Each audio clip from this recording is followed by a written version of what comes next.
Nu, labdien! Nu, labdien! Hello! Esam atpakaļ ceļā no Somijas.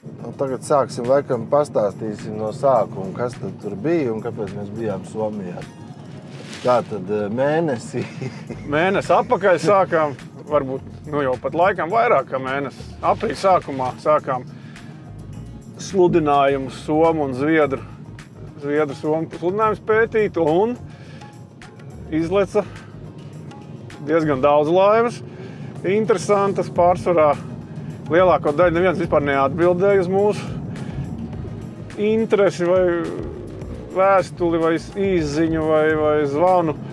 Un kamēr viens atbildēja slinki un par retam. Un teica, ka vakar atbildēs un vakarā neatbildēja, jo vēl joprojām esot piedzēries. Jā. Un burājot pa Spāniju, pa Kartagēnu. Nu, lūk, un tad mēs gribējām sarunāt Aivu apskatīties. Viņš teica, ka tad viņam laikam esot jāatlido uz Somiju. Tad pirms kaut kāda brīža viņš informēja, ka esot uz 2 nedēļām plānojis ierasties. Un tad mēs vienā no tām nedēļām izdevās mums saplānot arī aizbraukt un apskatīties. Tas bija šodien, 17. maijs. Vakarā sākām braukt, aizbraucām līdz kempingam Piritā, kurā naktsargs, apsargs nelaida mūs iekšā. Viņš iekšā laida, bet ārā nelaida. Ārā nelaistu, jo tante, kas iekasēja naudu, būs 8, bet mums vajadzēja uz prāmu būt jau 7. Līdz ar to viņš mums iekšā nelaiž, naudu neņems, ārā nelaidīs, iekšā laidīs. Nu, tur sarežģīti. Finālā bijām vienkārši parkinga laukumā, starp jahtām ieziemotām, nakšņojām teltī uz jumtu. Nu, no rīta pamodāmies, iečakojāmies prāmī, pārbraucām pāri. Labi, ka izdomājām mašīnu atstāt ostā. Sākumā bija plāns braukt ar mašīnu, kur biļete mašīnai 100 eiro katrā virzienā. Bet tad pa 6 eiro samaksājām parkingu un aizbraucām bez mašīnas. Un tad taksis turp apakaļ līdz ostai kopā 30 kapekām. Interesanti, ka tajā ostā mēs jau bijām bijuši. Tajā ostā nopirkta tika tāda laiva kā vai not vai Y domuzīme Knot, kas tagad Andreja ostā dzīvojās un sastopam arī Audā. Tā kā Somijā laikam tikai viens jahtklubs sanāk, ka ir, bet laikam vēl kāds ir. Nu, un tad laiva stāv krastā. Jau 5 gadi. Jau 5 gadi, nav sevišķi smuka, tur apskrāpēta ankurs kaut kā jocīgi uz sānu iet ārā. Bet aprīkojums ir dārgāks nekā tur viņš grib par to laivu.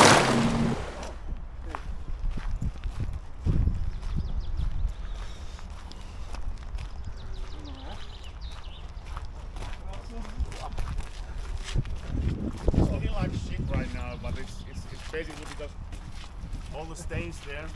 Hi. From the fenders. There was a cover all over these, and the fenders were like scratching it. So it needs some scrubbing there. Domā. Viss tas ir ļoti smuki. The cushions are really nice shape there.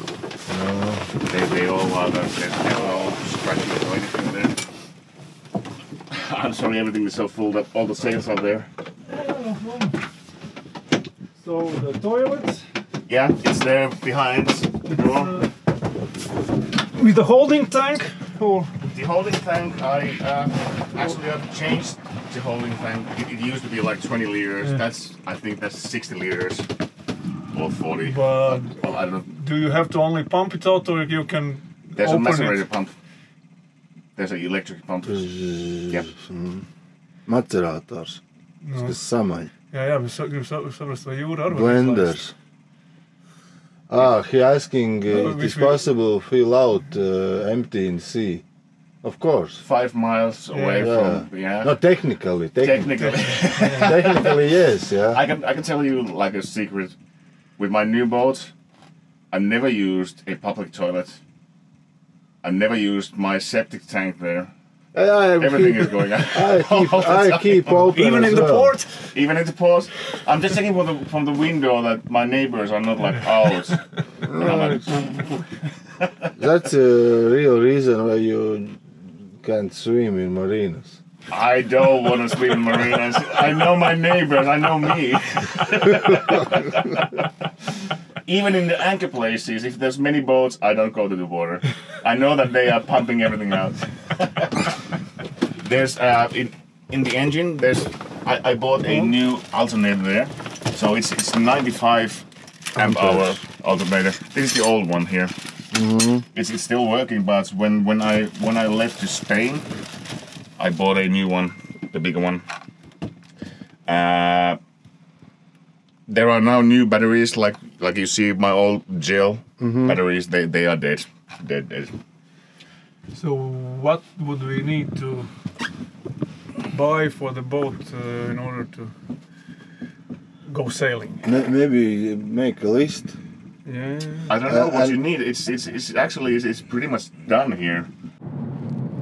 Ir laikam pilnīgi viss, ko var iedomāties, ko vajadzētu uz tādas laivas. Masāžas krēsli kaut kur nemanīja. Bet pārējais laikam bija gan apkura, gan autopilots, gan normāls ploters, vēja rādītājs. It kā viss forši, un to laivu viņš ir kuģojis no Somijas uz Spāniju, pāri Biskajam divreiz gājis, bijis pat Rīgā. It kā viss labi. Bet sāka stāstīt, ka esot vēl viens pircējs viņam, kas jau ir nosolījis naudiņu, un ka viņam vajag pakonsultēties. Un pircējs nerunā ne somiski, ne angliski, viņš runā tikai krieviski, un viņam viņš labāk gribētu mums tā kā pārdot, bet pat cik tas pircējs dod tikpat, cik mums, un viņš mūs tikai vien gaidīs, tad mums vajadzētu dot vairāk. Tad mēs piesolījām drusku vairāk, un tad viņš it kā sazinājās ar to mūsu konkurentu. Tad tagad ir joki, jā. Kas mums tur bija? Mums tāds jākaulējās ar Krievu. Ir izdomāts virtuāls Krievs, bet varbūt, ka viņš ir īsts. Kurš ir piedāvājis 8,600 par laivu? Kurš ņem jau šodien, bet nezinu, kāpēc 5 gadus nav tā arī paņēmis. Jo 5 gadus tā prasa. Viņš jau ielika tirgoties tagad, laikam, izlica.